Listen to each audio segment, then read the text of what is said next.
भाव और भोलापन, तीनों पर यदि विस्तार करें तो भाव हो तो कर्माबाई जैसा। कर्माबाई भगवान को खिचड़ी खवाती, खिचड़ी बना के खिलाती।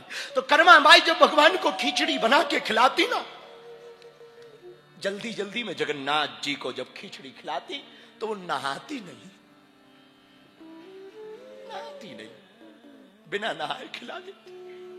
क्योंकि नहाएंगे तो लेट हो जाएंगे, और लेट हो जाएंगे तो भगवान भूखे रहेंगे, सुबह से लोगों की लाइन लग जाएगी। बिना नहाए खिचड़ी बना देती और ठाकुर को, जगन्नाथ जी को भोग लगा देती। एक दिन घर में कुछ महात्मा आए और महात्माओं ने कहा कि तू बिना नहाए जगन्नाथ जी को भोग लगा देती। अरे बाबरी, शर्म नहीं आती? पाप पड़ेगा, पाप, नरक जाएगी, नरक। उसने कहा भगवान हमें पता नहीं था, क्षमा करो, क्षमा करो। भगवान ने कर्माबाई ने क्षमा मांगी। दूसरे दिन बिचारी स्नान ध्यान करके और बढ़िया चौका चूल्हा करके गंगा जल छिड़क के खिचड़ी बनाई, तो लेट हो गई, लेट हो गई। उसकी आदत थी, भगवान जगन्नाथ जी रोज भोग खाने आते थे, खिचड़ी खाने आते थे। पट बंद किया, पर्दा लगाया, और जैसे ही पर्दा लगाया भगवान आए जगन्नाथ जी, जल्दी जल्दी गरम गरम खिचड़ी खाने लगे। इतने में मंदिर के पट खुल गए, तो भगवान बिना पानी पिए, बिना मुंह धोए ही मंदिर में चले गए। तो पुजारी जी ने देखा कि जगन्नाथ जी के होठों के पास खिचड़ी लगी है। तो पहले जगन्नाथ जी से बात करते थे पुजारी जी, तो जगन्नाथ जी से पूछा, ठाकुर क्या बात है, आज तुम्हारे बगल में ये खिचड़ी लगी, सुबह सुबह किसका भोग पकड़ लिया, किसका भोग मसक दिया, किसका भोग पा रहे? तो ठाकुर जगन्नाथ ने कहा, क्या बताएं, कुछ बाबरे पागल आ गए थे बाबा, हमारी भक्तनी कर्माबाई को नहाने का ज्ञान दे गए।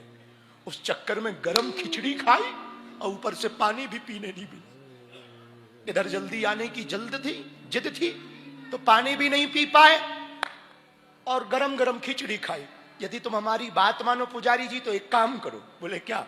बोले कर्माबाई के घर जाओ और जाके कहना भाड़ में जाए नहाना, जैसे पहले बनाती थी वैसे ही बनाया करना। हमें तो वही प्रिय, हमें तो वही प्रिय, हमको तो वही प्रिय। मेरे पागलो, भाव का अर्थ है कर्माबाई, उसमें फिर नेम नहीं लगता। सच बोले, ये बात हमको बोलते हुए तो बिल्कुल बुरी नहीं। जैसे ही साधना करने आए तो 3 दिन तो हमने भी नहीं नहाया। महाराज जी को यह बात पता है, और हमने सुना है कि कहने से पाप कट जाते, और हमने यह भी सुना कि जिसको कह दो, जो जो सुन ले, तो पाप उसमें बट जाते हैं। हाँ, और इतने बड़े बड़े महापुरुष बैठे, इनके सामने कहेंगे तो हाँ, शायद हमारा जीरो ही हो जाए। हाँ, सच बता रहे, 3 दिन ठंडी बहुत थी, बर्फ भयंकर थी, और हमको ठंड बहुत लगती, बंदरों को वैसे ही लगती। उनके चेले के चेले हैं तो थोड़ा गुण तो होगा ना, तो हमको ठंड बहुत लगती।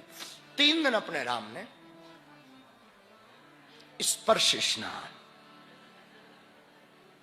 नहाए धोए आदमी को छू लिया, मतलब हमने नहा लिया। और स्नान के मामले में बद्रीनाथ वाले महाराज जी आगे हैं, 3:30 बजे ही ये नहा लेते, तो हम सुबह सुबह इनको ही दंडवत 3 दिन ठोके। भगवान बता भी दिया कि वैसे आप लोग यहां तप्त कुंड में स्नान करते हो, महत्व यहां अलकनंदा में स्नान करने का है।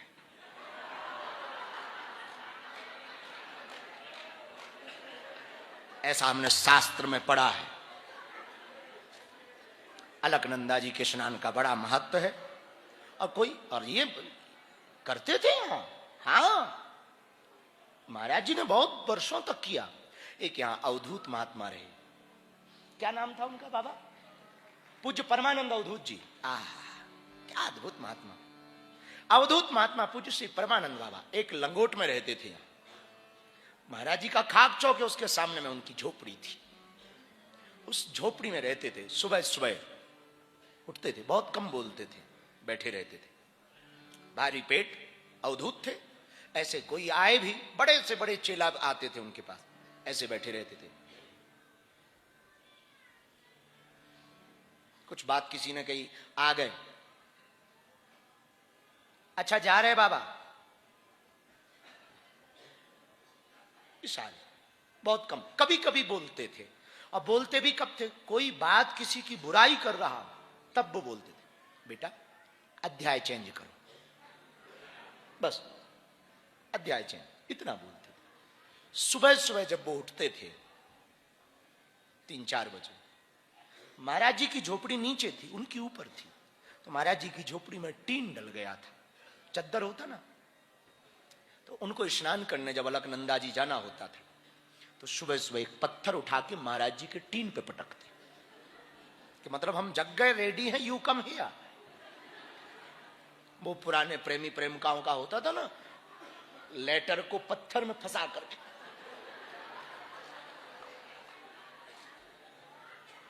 कि कल हवेली पे आ जाना है।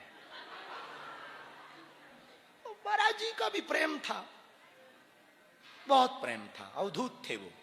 महाराज जी हाथ पकड़ते थे, केवल लंगोट में रहते थे। अलकनंदा जी जाते थे, कम से कम 30 मिनट अलकनंदा जी में खड़े होकर वो स्नान करते थे। 30 मिनट।